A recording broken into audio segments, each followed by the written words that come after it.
Welcome to our segment on microphone types. In this segment we're going to discuss the different kinds of microphones that you can use in video production. We're going to start with the camera's built-in microphone.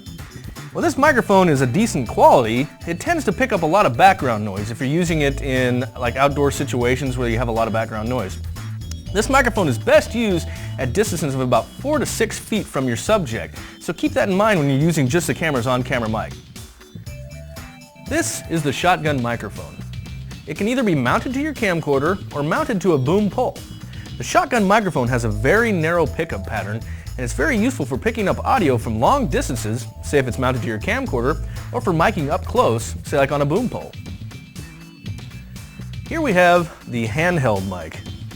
Typically handheld mics have a cardioid pickup pattern, which means they pick up more what's happening in front of the mic than sounds coming from behind it.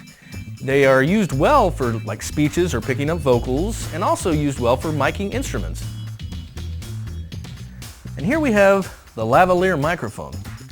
These are great because they're small, they're concealable, and they're almost used exclusively for miking on-camera talent. Most lavalier microphones have an omnidirectional pickup pattern, which means they're great for up-close miking. Finally, we come to the PZM, or pressure zone microphone, also known as a boundary mic. These mics are meant to work on hard, flat surfaces and used indoors. They're great for when you have to mic a large group of people, but you don't want to mic everyone in the group. Set these down in the room to get your best results. Let's hear some examples.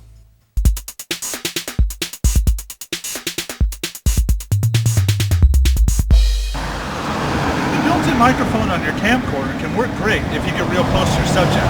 When you shoot from more than 4 or 5 feet away, it becomes difficult to get a high-quality recording of speech. In a noisy situation, the on-camera mic will tend to pick up a lot of background noise unless you get real close to your subject.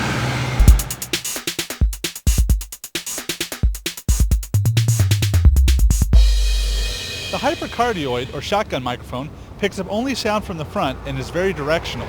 You must point it at the sound source to get a good pickup. This type of pickup pattern is excellent for isolating sound sources like bird calls, actors talking in a drama, or one voice in a noisy location.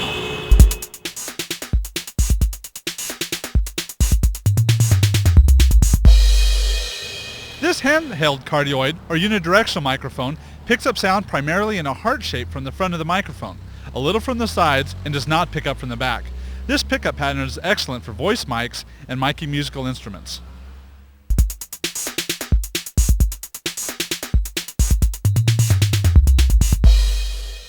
This omnidirectional lavalier microphone picks up sound in every direction, front, back, and sides. This microphone is good if the sound source comes from a wide variety of directions or is moving from one side to another in front of the mic.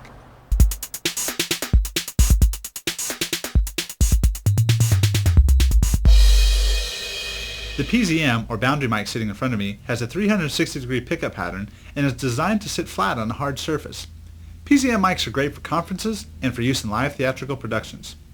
PZM mics do have the characteristic of making things sound a bit hollow in a really large room. Well, we've shown you many examples and different types of microphones that you can use in your video production. It's up to you to decide which microphone you want to use in the situations you encounter.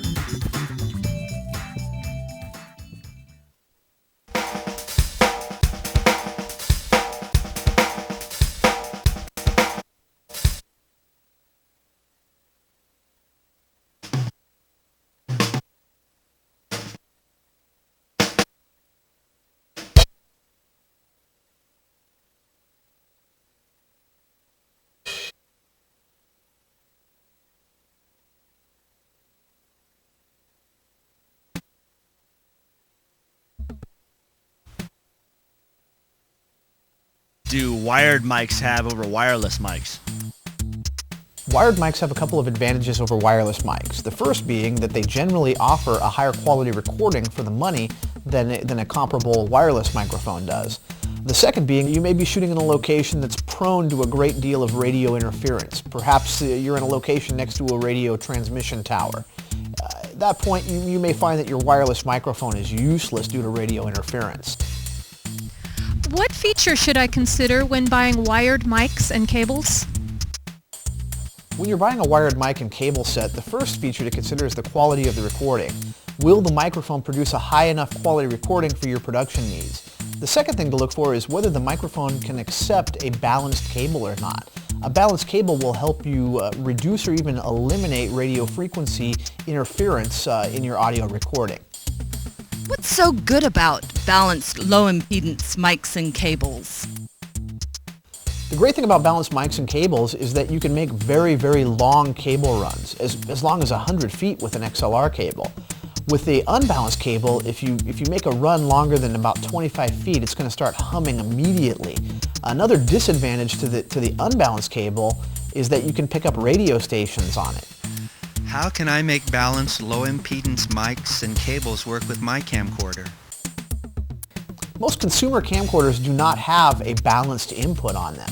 You can, however, get an adapter that will allow you to use a balanced cable all the way from your microphone up to the point where it comes into the camcorder. This will still eliminate or reduce greatly the amount of interference and a hum you get on your cable. I was wondering what advantages wireless mics have over wired mics.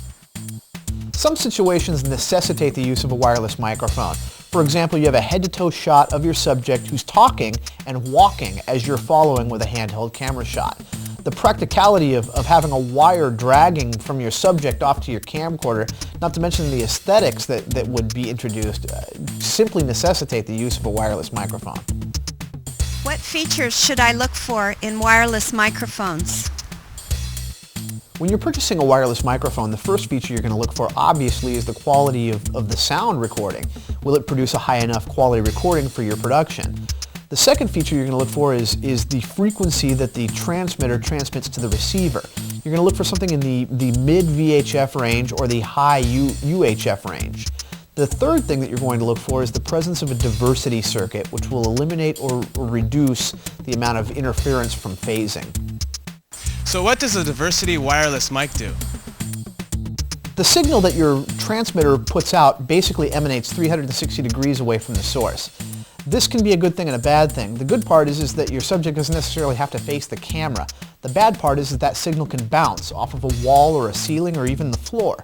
What this bounce does is it causes a delay in the signal. So the signal can actually reach the antenna twice.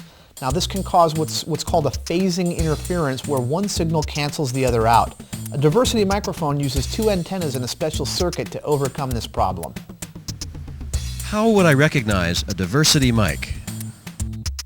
Recognizing a diversity microphone can be kind of tricky. Some manufacturers will actually place two antennas on their receiver so that it looks like a diversity unit so that they can charge a higher price for it or attract people that would normally not purchase a non-diversity receiver. What you look for are the words true diversity in their marketing and advertising. You can also request a copy of their manual and check for the presence of a special circuit in the specifications called a diversity circuit.